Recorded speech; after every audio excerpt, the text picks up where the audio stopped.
ইউনূস সরকারের পতন ঘটিয়েছে স্বরাষ্ট্র মন্ত্রণালয়। আর এখন স্বরাষ্ট্র মন্ত্রণালয় এত বড় একটা মন্ত্রণালয় যেখানে fire brigade, civil defence, answer, BDP, তারপর যেখানে মাদক নিয়ন্ত্রণ অধিদপ্তর আছে, এটার অধীনে এনএসআই আছে, এরপরে বিজিবি আছে, বর্ডার গার্ড আছে, পুলিশ তো আছেই। এত বড় বৃহৎ একটি মন্ত্রণালয়, সেই মন্ত্রণালয়ে সালাউদ্দিন সাহেব একা। তিনি একদিকে পার্লামেন্ট সামলাচ্ছেন, অন্যদিকে সংবিধান সামলাচ্ছেন, অথচ এখানে সরকারের কোনো গুরুত্ব দিচ্ছে না। অথচ এই সময়ের অভাবে দেখা গেল যে এই মন্ত্রণালয়ের একটার পর একটা ব্যর্থতা সারা বাংলাদেশকে অস্থির করে তুলেছে। আচ্ছা, এরপর ধরুন আরো অনেকগুলো আমি উদাহরণ দিতে পারবো। তো এই যে কাজগুলো সরকার করে যাচ্ছে সেই কাজকর্মের মধ্যে বেশিরভাগ 90% কাজ মনে হচ্ছে অনাহত, অপ্রয়োজনীয়, আননেসেসারি, দরকারি নেই। তেমনি আমাদের ধরেন ধর্ম মন্ত্রণালয়, এই ধর্ম মন্ত্রণালয়ে এটা কোনো মন্ত্রণালয়ই নাই। কখনো এই মন্ত্রণালয় নিয়ে কেউ কখনো মাথা ঘামায়নি। এখানে আওয়ামী লীগের জমানাতে যারা ধর্মমন্ত্রী ছিলেন, আমার যেমন ধর্ম মন্ত্রণালয়ের সঙ্গে পুরো সময়টা আমার সবচেয়ে বেশি কাজ করার সুযোগ হয়েছে দুটো কারণে।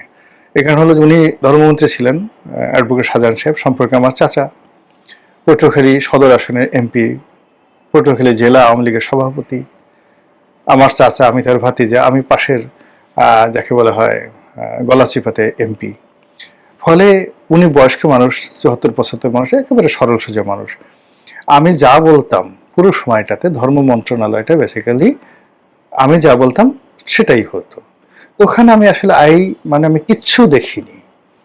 ওখানে ইসলামিক ফাউন্ডেশনের একটা প্রেস আছে, সেই প্রেসের কিছু কাগজপত্র সেই কেনা হয়, ছাড়া হয়, এখানে আসলে কিছুই নাই। হজ ওমরা এখানে যায়, কিছু লোকজন পাঠায়, এই ওই মন্ত্রণালয়ের সামান্য কিছু লোকজন পাঠায়, এখন ওটাও বোধহয় বন্ধ। একটা গুরুত্বহীন মন্ত্রণালয়, সেই গুরুত্বহীন মন্ত্রণালয়ে যেখানে বিমান ভাড়া, সিভিল এভিয়েশন থেকে শুরু করে এদেরই কাজ বেশি। আর হলো চাঁদ দেখা কমিটি, 5 তারিখে চাঁদ উঠবে, কি উঠবে, এরকম কমিটি। ইসলামিক ফাউন্ডেশন একটা বোর্ড অফ ডিরেক্টরস আছে, এটা গঠন করে, ওখান থেকে কিছু বইটি আগে বের হতো, এখন কোনো বইও বের হয় না।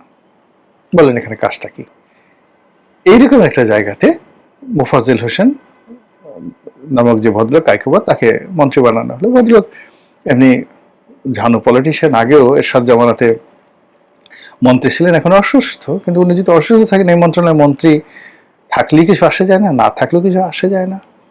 এখানে সচিব থাকলেও কিছু আসে যায় না, না থাকলেও কিছু আসে যায় না। আমার জমানাতে আমরা যখন এমপি ছিলাম, এখানে দেখেছি যারাই ধর্ম মন্ত্রণালয়ের সচিব হয়েছে ধরে নেওয়া হয় যে এটা সবচেয়ে একটা দুর্বল মিনিস্ট্রি এবং সবচেয়ে যাকে বলা হয় নিরীহ গোবেচারা, যে সচিবের দ্বারা কোনো মন্ত্রণালয় চালানো সম্ভব নয়, কিন্তু হয়ে গেছে সচিব, তাকেই ধর্ম সচিব বানানো হলো। এই মন্ত্রণালয়ে আওয়ামী লীগের জমানাতে এই অবস্থা হয়েছে, আগেও একই অবস্থা হয়েছে, আর এবার তারেক সাহেবের জমানায় এসে এই মন্ত্রণালয়ে আবার নতুন আরেকজন প্রতিমন্ত্রী দিয়ে যে ঝামেলাটা তৈরি করা হচ্ছে, এই ঝামেলায় এমন আছে সরকারের পতন ঘটে যেতে পারে।